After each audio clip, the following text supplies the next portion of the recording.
Friends, इस video में हम एक प्रेरणादायक कहानी शेयर कर रहे हैं। कहानी अपनी क्षमता पहचानने के बारे में है। ईश्वर ने हर किसी को किसी ना किसी गुण से नवाजा है। हर किसी में क्षमता और सामर्थ्य है। आवश्यकता है उसे पहचानने की। आलसी आदमी की ये कहानी आपको अपने भीतर छुपी क्षमता पहचानने के सीख देगी। एक गांव में एक आलसी आदमी रहता था।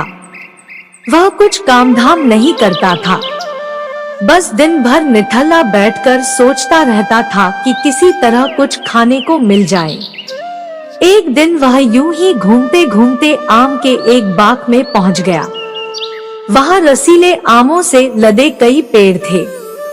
रसीले आम देख उसके मुंह में पानी आ गया और आम तोड़ने वह एक पेड़ पर चढ़ गया। लेकिन जैसे ही वह पेड़ पर चढ़ा, बाग का मालिक वहां आ पहुंचा। बाग के मालिक को देख आलसी आदमी डर गया और जैसे तैसे पेड़ से उतरकर वहां से भाग खड़ा हुआ। भागते भागते वह गांव के बाहर स्थित जंगल में जा पहुंचा। वह बुरी तरह से थक गया था, इसलिए एक पेड़ के नीचे बैठकर सुस्ताने लगा। तभी उसकी नजर एक लोमड़ी पर पड़ी। उस लोमड़ी की एक टांग टूटी हुई थी और वह लंगड़ा कर चल रही थी। लोमड़ी को देख आलसी आदमी सोचने लगा कि ऐसी हालत में भी इस जंगली जानवरों से भरे जंगल में ये लोमड़ी बच कैसे गई? इसका अब तक शिकार कैसे नहीं हुआ? जिज्ञासा में वह एक पेड़ पर चढ़ गया और वहां बैठकर देखने लगा कि अब इस लोमड़ी के साथ आगे क्या होगा।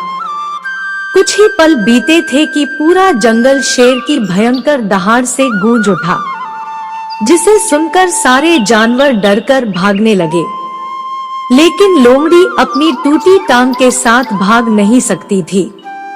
वह वहीं खड़ी रही। शेर लोमड़ी के पास आने लगा।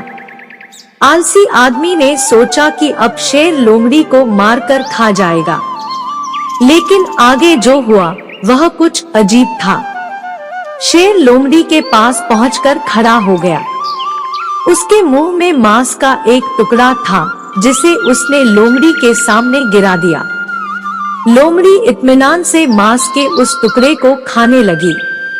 थोड़ी देर बाद शेर वहां से चला गया।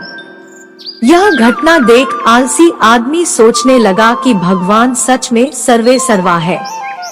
उसने धरती के समस्त प्राणियों के लिए, चाहे वह जानवर हो या इंसान, खाने पीने का प्रबंध कर रखा है। वह अपने घर लौट आया। घर आकर वह 2 से 3 दिन तक बिस्तर पर लेटकर प्रतीक्षा करने लगा कि जैसे भगवान ने शेर के द्वारा लोमड़ी के लिए भोजन भिजवाया था, वैसे ही उसके लिए भी कोई न कोई खाने पीने का सामान ले आएगा। लेकिन ऐसा कुछ नहीं हुआ। भूख से उसकी हालत खराब होने लगी। आखिरकार उसे घर से बाहर निकलना ही पड़ा।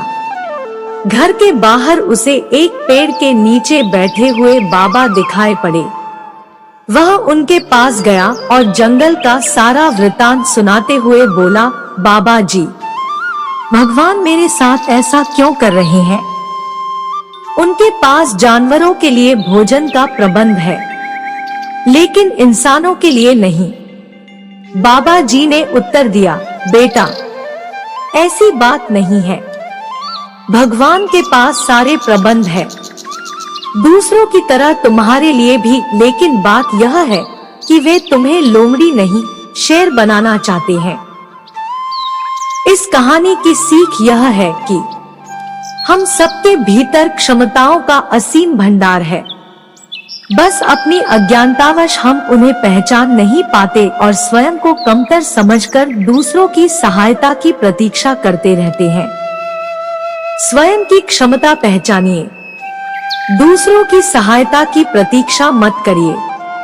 इतने सक्षम बनिए कि आप दूसरों की सहायता कर सकें।